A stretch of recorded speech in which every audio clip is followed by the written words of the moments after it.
you always known that you're on a soul path? And have you wondered how to gain real insight into the steps along your own unique journey? Welcome everyone, I'm Sarah Main, and thank you for joining me on Damayanti, the show for your soul. It's great to have you join me. Damayanti means deep peace and calm. Damayanti sheds a light for your soul through the gift of wisdom that shines in the beautiful and universal language of Sanskrit. Damayanti is the show that speaks to your soul, connects with your soul, and enriches your soul.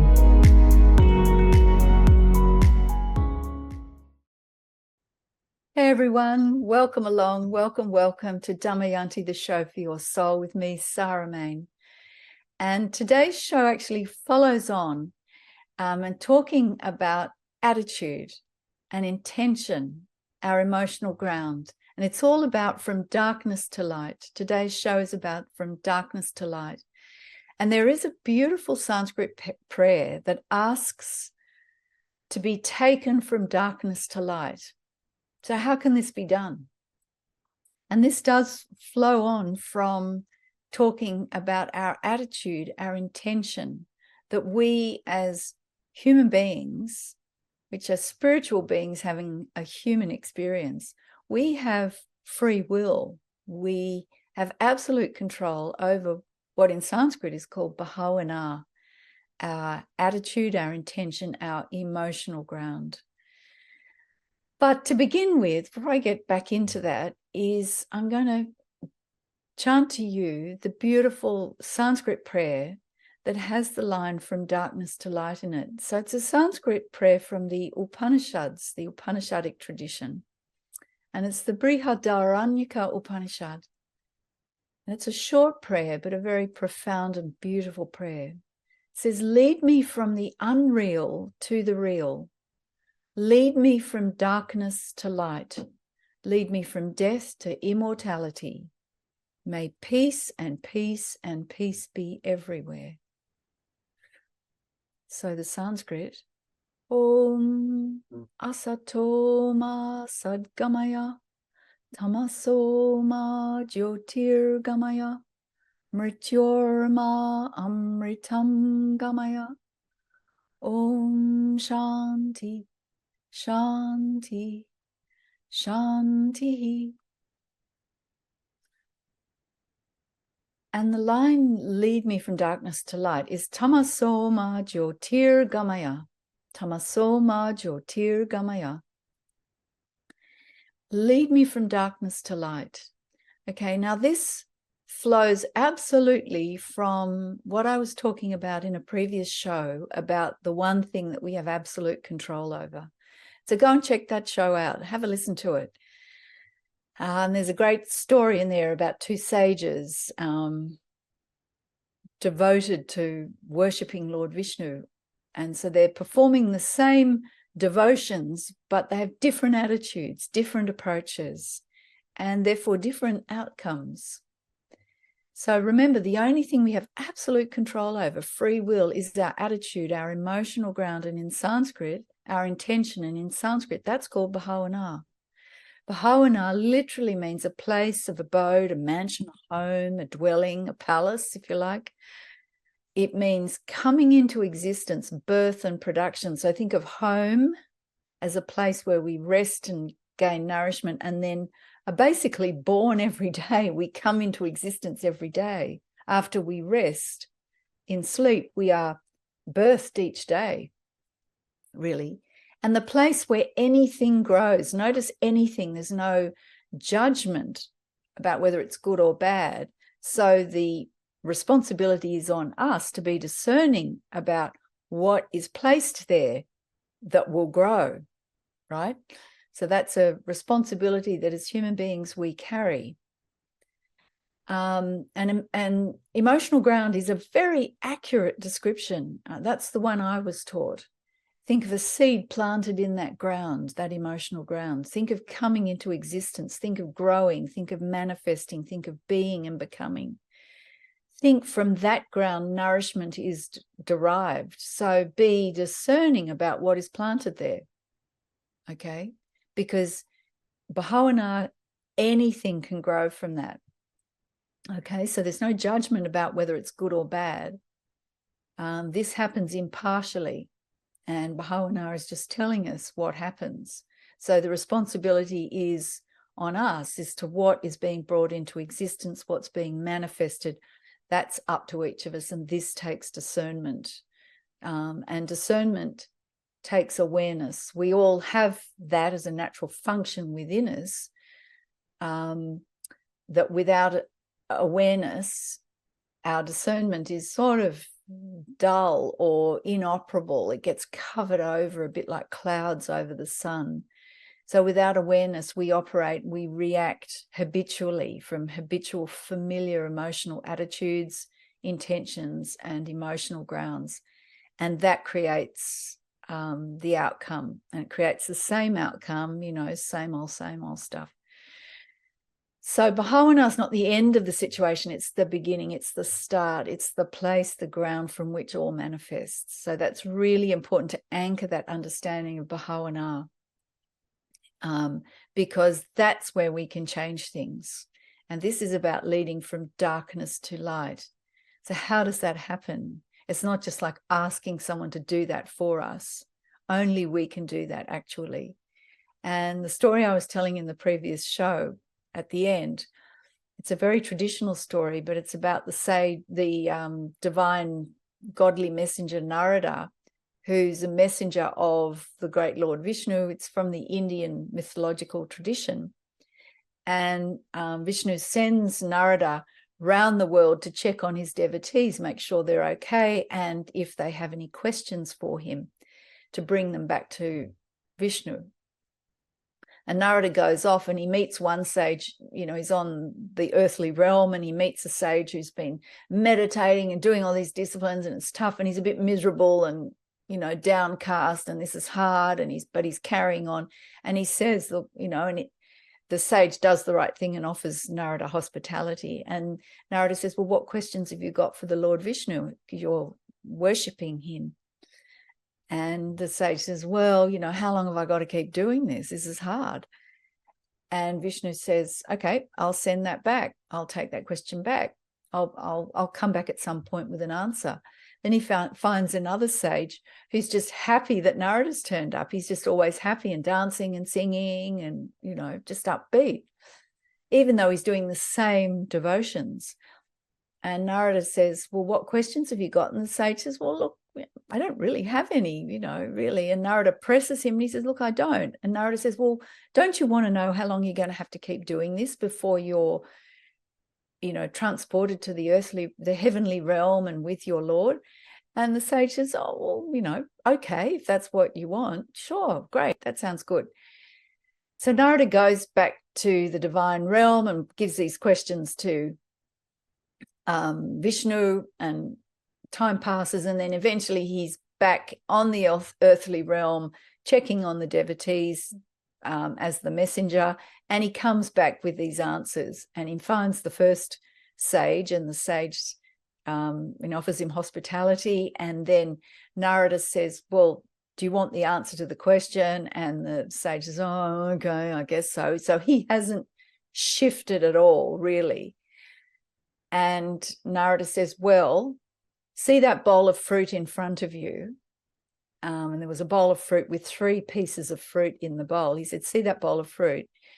You will be transported to the heavenly realm in as many lifetimes as there are pieces of fruit in that bowl. And there were 3 pieces of fruit. And the sage goes, oh, that's terrible. Oh, gosh, okay, all right, I've got to keep going. Oh, this is really hard. So Narada then goes on to the second one, who's always happy, and, he sees him and he's delighted to see him again, and he offers him hospitality and all of that. And then Narada says, well, do you want the answer to the question? And the sage says, oh, yeah, that question. Oh, sure, if you want to. And Narada says, well, look, it's bad news. And the sage says, oh, look, okay, fine. So the bad news is, he says, well, here it is. See that tamarind tree? And the tamarind tree's got millions of leaves on it. He said, it's going to be as many lifetimes as there are leaves on that tamarind tree before you will ascend to the heavenly realm and be with your Lord Vishnu. And the sage is dancing and singing and excited. And Narada says, I've just given you really bad news. It's going to be like millions of lifetimes. And the sage says, I've just had a message from my Lord that one day I will actually be with him, like for a certainty. That's wonderful. And at that moment, there's this flapping of wings, and Garuda, the great, I think it's an eagle, some great big huge bird that Vishnu flies around the world on, appears and lands, and on the bird is Vishnu himself barefooted. And he said, in the face of such devotion, all rules don't apply, and you can come immediately. I ran to you barefoot in such devotion, with such a great attitude. You're free immediately. And the sage and Narada jump on Garuda with Vishnu and fly to the heavenly realm. So that's just a story that illustrates that changing your attitude is a game changer. In a sense, the rules don't apply. What we think is action, reaction, and then the outcome don't apply. And that's what it's illustrating. So it's really important to sort of come to this, and it's not always an easy thing to come to, because we have habitual set points, and psychologists can talk about this, where we kind of feel anchored in ourselves, and sometimes these can be limited, and that's where we get these habitual reactions. And I certainly, in the last year or so, have really been looking further into what habitual set points, emotional grounds I bring to certain very familiar situations.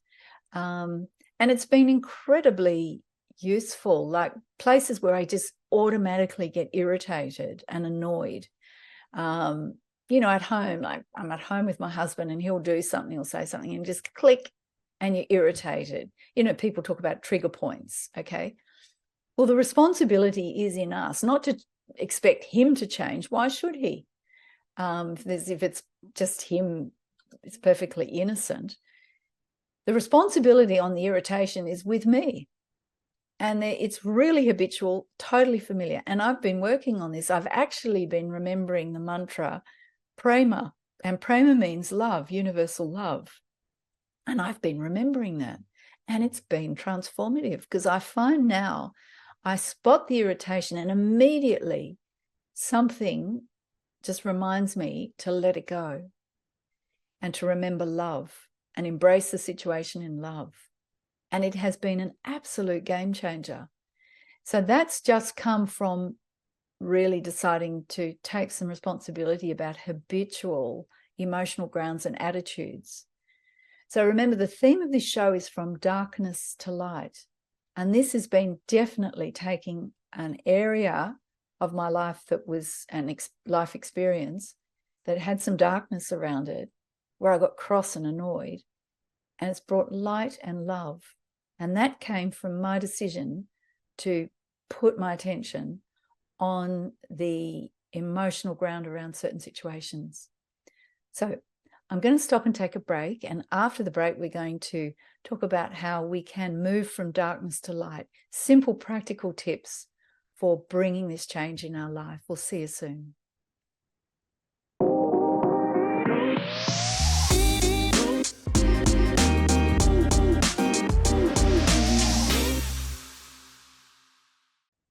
Welcome, everyone. Welcome back to Damayanti, the show for your soul. And today's show, we've been talking about from darkness to light, and coming from the beautiful Sanskrit prayer, Asato Ma Sadgamaya. We've been looking at the line, Jyotir Gamaya, lead me from darkness to light. Let me find the line. That's right. Tamaso Ma Jyotir Gamaya, lead me from darkness to light. And all of this is based around bhavana, the emotional ground, your attitude and your intention. And this is my second show. It's been on a theme. Both shows go together, part A and part B, part 1, part 2. So it's worth listening to both. The first show is the the one and only thing you have absolute control over, and hint, hint, that's your attitude, your emotional ground, your intention. No matter what the situation, you have absolute control, you have free will, and therefore the responsibility over your attitude, your intention, and your reactions and actions that flow from that, of course. And well worth listening to both, because they do go together. So from darkness to light, tamaso ma jyotirgamaya in Sanskrit, lead me from darkness to light. This is all about changing our attitude. And if we do that, it changes our life. And before the break and the previous show, I told you the beautiful story, traditional story, with so much wisdom in it about these two sages and their different attitudes, and therefore different outcome. So it's really important that we sort of get the message and realize that we have responsibility. We have free will, and therefore the responsibility is with us. So if we find ourselves sort of blaming someone for doing something that annoys us, right? I'll say that again. If we find ourselves blaming someone for being annoyed, that we're annoyed that because of what they're doing, then we need to actually stop and have a look at that whole premise, because that's based on they and them. And ultimately, this is about I and we. It's personal responsibility. That's where the change comes in. And the personal responsibility, sometimes you can't change a situation. It is what it is. So it would appear. But what we do have responsibility over is our attitude, our intention, our emotional ground. And that's what Bhavana is all about. Bhavana is that home. It's the place of existence, of growth, of birth coming into existence. It's the home, a dwelling, a mansion, a palace. So you think birth, home, growth, existence, they're all related. And it's the place where anything grows. And notice the anything. That's up to us what that anything is. And from darkness to light, that's where our responsibility kicks in, our free will to choose that which leads from darkness to light, which always elevates, which uplifts, which brings light, which brings love, no matter what. Now, that's not to paper over situations that do need to be addressed. Of course, there are situations that are unlawful and unjust or not right or whatever it is. We do need to address them, but we address them from compassion, from understanding. And sometimes we do need to have full and frank discussions, and clear and decisive action needs to be taken. But it's always from the point of view of leading from darkness to light, and not to produce any other outcome. That is our personal responsibility. The example I gave you before the break, I've been married to my husband for 37 years at the point of recording this and making this show. And I've known him for 40 years. So I knew a few years before that. And, as you go along, you get so used to each other, and there are things that just irritate you. Right? And I'm sure I do things that irritate him, but he has a different emotional set point, right? There are things that are just, and you just get used to that. And I started thinking about, I don't know, I just sort of really wanted to address this, after 37 years, about time. And little irritations that you just sort of every day, you don't even pay attention to, but I thought it's time to pay attention. And I thought it's purely my reaction. It had nothing to do with him. I said, he's got every right to do what he wants to do. These are little irritations, daily irritations, and I'm sure you recognize them at work, at home, with your kids, family, whatever. And I started by just looking at what set me off, what was the trigger, because it was instant, this irritation. And I just started bringing awareness and presence to it, number one. And just not reacting, just letting that emotion play through. And then I started to sort of, actually the attention went a bit deeper into this emotional realm, into this emotional ground, this bhavana. And there's no great revelations other than I just wanted things to be the way I wanted them to be. And that whatever he did just irritates. And all I did was remember the mantra, prema. Prema in Sanskrit means love. And actually on my website, I've got a whole collection of jewelry, the Prema collection. And I thought, well, I've got this collection, I'm going to use it. So I actually just remembered that word, prema, universal love. And it was really interesting because over time, I have noticed that hard energy that just wants it the way you want it, it almost sort of makes you clench your jaw. And it's all sort of a bit under the surface, quiet. You don't say anything necessarily unless you're really prompted. It started to soften and relax and ease and just accept that things are the way they are. And that's not a bad thing. And that it's been an ongoing thing. So the key point is don't wait until it's difficult. Start working when it's really pretty unchallenging, just minor irritations on a day-to-day basis. Release when it's easy, as Lester Levinson said, release when you're high. Don't wait until you're down in the depths, all right? And high meaning just your energy's elevated, not really under pressure. Because we do have these emotional set points, these emotional grounds. And in order to transform, we need to actually get our attention on them. Okay, so what are the practical tips for bringing light and awareness and moving from darkness to light? Well, it's very easy. Easy in the sense that these practices are traditional, they're long held, they're well tested, and trust me, they do work. But try them in your own experience and then you will know. Try them. Be open-minded and try them.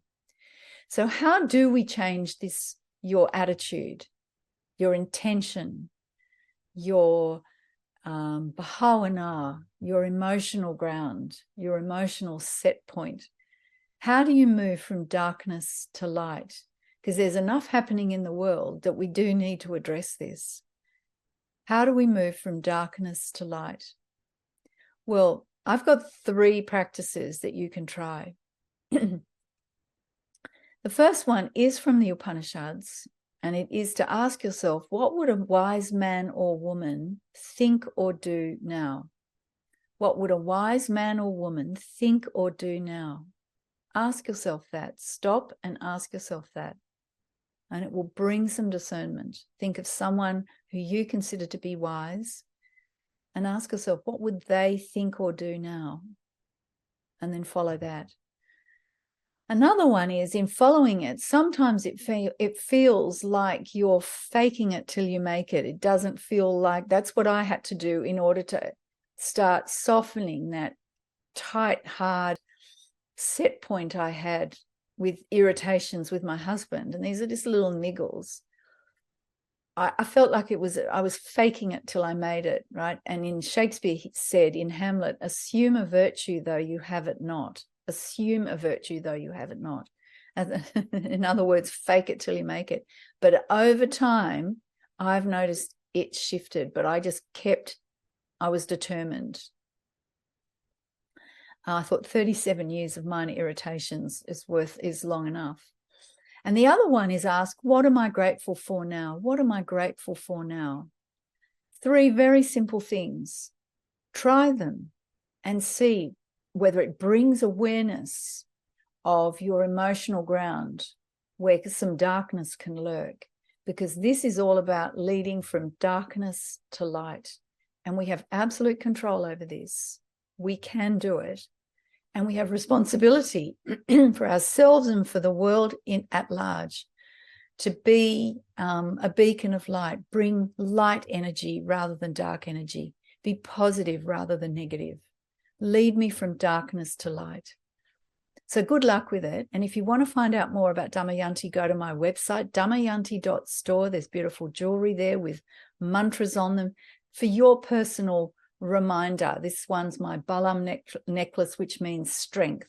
That's the mantra Balam, meaning strength. And you can get them at my website, damayanti.store. There's also an archive of all my shows that are streaming there and my book. And there's a blog with lots of articles, again, from darkness to light. Lift your energy. Do things that inspire you. So be inspired. Go to my website, damayanti.store. And to finish off, I always love to finish with some Sanskrit. And so let's finish with today's prayer, which is has the theme from darkness to light. It's from the Brihadaranyaka Upanishad. The English is, lead me from the unreal to the real, lead me from darkness to light, lead me from death to immortality. May peace and peace and peace be everywhere. Om Asato Ma Sadgamaya Tamaso Ma Jyotirgamaya Mrityorma Amritam Gamaya. Om Shanti Shanti Shanti. So remember, from darkness to light, may peace and peace and peace be everywhere. Om Shanti Shanti Shanti. Thank you for spending time with me on Damayanti, the show for your soul. To find out more about Damayanti, or to get my book, Conscious Confidence, Use the Wisdom of Sanskrit to Find Clarity and Success, or to purchase my range of beautiful spiritual jewelry, go to my website, damayanti.store. That's damayanti.store. See you next time.